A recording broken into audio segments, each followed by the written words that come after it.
de Marc chapitre 5. Alléluia.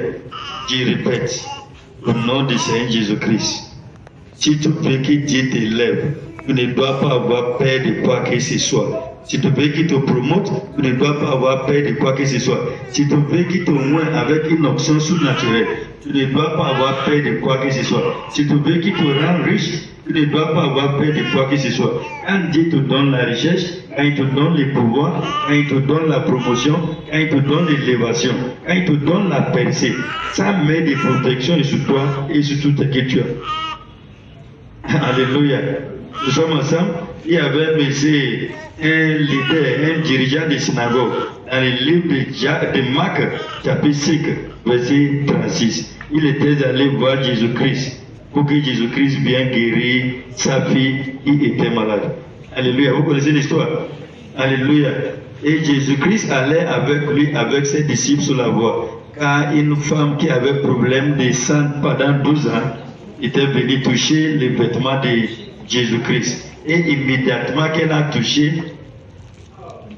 Jésus-Christ a senti que le bouquet, une puissance a quitté de son corps.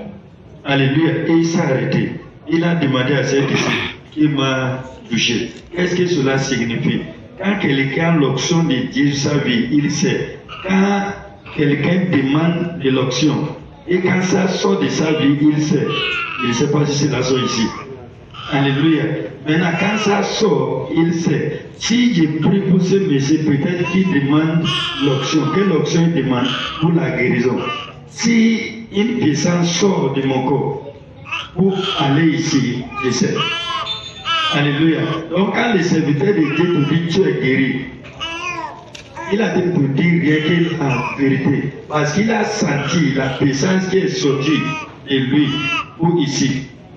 Maintenant, pour toi, il suffit seulement de croire. Lorsque Jésus-Christ a dit à la dame, a demandé qui m'a touché, les disciples demandent, beaucoup de gens te touchent. Il dit non, cette touche est différente. Cette touche est quoi? Différent. Certainement, quelqu'un ou quelqu'un ici a demandé de mon onction. Alléluia. Et la dame est venue, oh Seigneur, c'est moi qui t'a touché. Jésus l'a dit, ta foi t'a sauvé. Alléluia. Ta foi t'a quoi? Sauvé. Alléluia. Mais ce n'est pas là que je m'avais. Pendant que Jésus-Christ parlait avec la dame, quelqu'un qui était un messager a quitté la maison des dirigeants des synagogues pour lui dire, oui, du Messie, ta fille est morte, ne dérange plus le Seigneur. Ta fille est quoi? Est morte, ne dérange plus quoi? Le Seigneur. Immédiatement, tu vois, c'est ça la paix. Jésus lui a dit, ne crains pas, mais crois seulement. Alléluia. La crainte est venue. Ta fille est morte. Mais Jésus a aidé sa foi et il lui a dit, ne crains pas, crois seulement. Il y a celui qui est à côté de toi. Et pour ton élévation, ne crains pas. Crois seulement. Pour la célébration de ton mariage, ne crains pas. Crois seulement. Pour ta richesse, ne crains pas. Crois seulement. Pour la promotion que tu demandes, ne crains pas. Mais crois seulement. Et crois seulement. Et tu verras la gloire de Dieu. Quand maintenant, tu verras la gloire de Dieu. Maintenant. Oh, alléluia. Il dit maintenant, parce que quand la foi demande maintenant, il reçoit maintenant. Et il verra l'accomplissement de ça. Alléluia. Que l'Éternel Dieu bénisse dans le nom puissant du Seigneur Jésus-Christ. Maintenant, il soit debout de ne craindre de tout rien. Mais l'homme ne peut pas être un bon chrétien à moins qu'il craigne respectueusement l'Éternel Dieu. Sois avec moi ici. Je dis ne crains pas, n'est-ce pas? Mais l'homme ne peut pas être un bon chrétien à moins qu'il craigne respectueusement qui? L'Éternel Dieu. Proverbe chapitre 1, verset 7. La Bible nous fait comprendre que la crainte de Dieu est le commencement de la sagesse. La crainte de Dieu est le commencement de quoi? De la sagesse. La crainte de Dieu est le commencement de la sagesse. Donc tu ne peux pas être un bon chrétien à moins que tu crains respectueusement l'Éternel ton Dieu. Alléluia. Tu ne peux pas être un bon chrétien, à moins que tu peux en tout cas respectueusement l'Éternel, ton Dieu. La crainte de Dieu est le commencement de la bonté de ta vie chrétienne. Ils sont avec moi ici. La crainte de Dieu est le commencement du développement de ta vie chrétienne. La crainte de Dieu est le commencement d'évolution de ta vie chrétienne. Alléluia. La crainte de Dieu est le commencement du succès dans ta vie chrétienne. Alléluia. On a ça. La crainte de qui? De Dieu. Il est saint de craindre les dangers. Il est saint de craindre quoi? Les dangers. Quelqu'un va dire, comment l'homme de Dieu nous dit souvent, non, ne crains pas, ne crains pas. Il est saint de craindre les dangers. Il est saint de craindre les péchés. Parce que les péchés est ton ennemi. Et tu as trop aimé. Il les péchés mon ennemi, mais tu l'aimes. Ils sont avec moi? Il le péché est mon ennemi, mais le problème est que je l'aime. Alléluia. Donc il est saint de craindre les dangers et de craindre quoi? Les péchés. Mais il y a une autre père qui est malsain. Très quoi? Malsain. Alléluia. Il dit il est saint, très saint de craindre les dangers et les péchés. Mais il y a une autre peur qui est quoi? Malsain. C'est ça la peur qui amène quoi? Les mal. La peur qui amène quoi? Qui apporte les mal. Ça apporte quoi? Les mal. Ça amène les mal. Alléluia. Ça amène quoi? Les mal. La peur signifie quoi? L'attente du mal. L'attente de quoi? Très simple. La peur signifie l'attente du mal.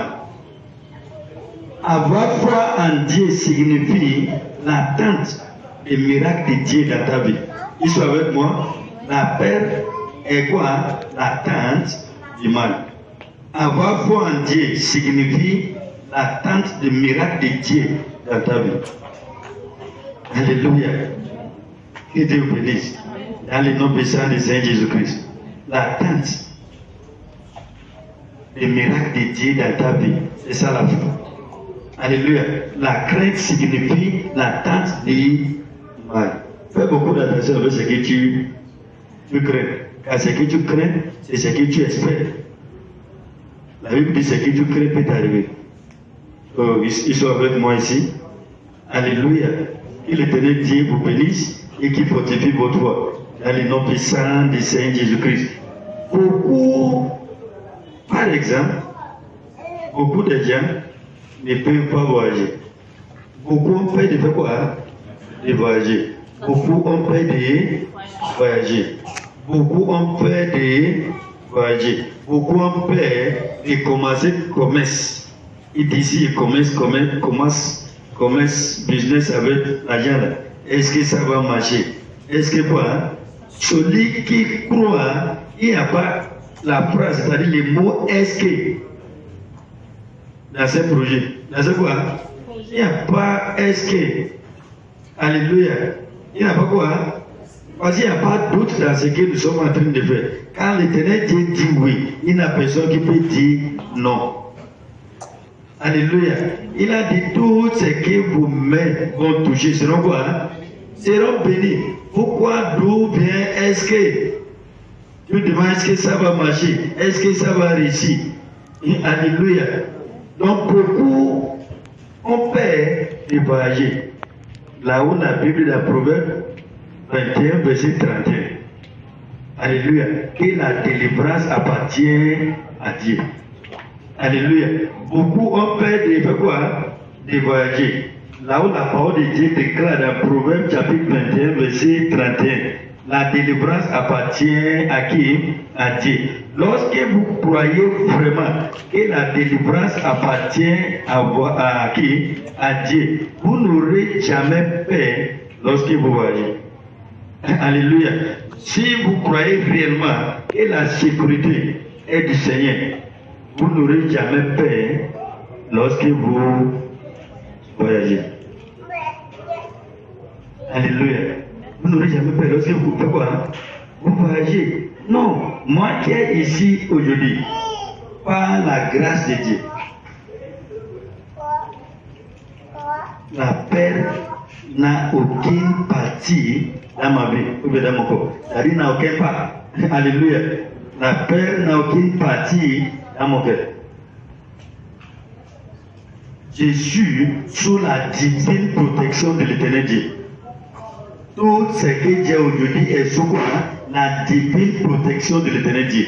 Les ministères et tout mon peuple sont quoi? Sous la divine protection de l'Éternel Dieu. Alléluia. Donc pour avoir la divine protection de Dieu sur ta vie et sur tout ce que tu as, la solution est de faire quoi? Est de croire en la parole, méditer sur la parole et confesser la parole. Alléluia. Je viens de vous dire, moi, je suis sous la divine protection de Dieu. Parce que je crois en la parole, je médite sur la parole et je confesse la promesse de la protection de Dieu sur ma vie. Je confesse la promesse de protection de Dieu sur le ministère. Je confesse la promesse de protection de Dieu sur les membres de l'Église. Alléluia. Ils sont avec moi ici. Et l'Éternel Dieu veille sa parole. Pourquoi? Pour les exécuter. Alléluia. Pour les exécuter. Il y a celui qui est à côté de toi. Il faut avoir la protection divine. La divine protection de Dieu sur ta vie et sur tes que tu as. Crois la parole, médite sur la parole, confesse la parole. Avec la foi. Alléluia. Avec la foi. Avec la foi.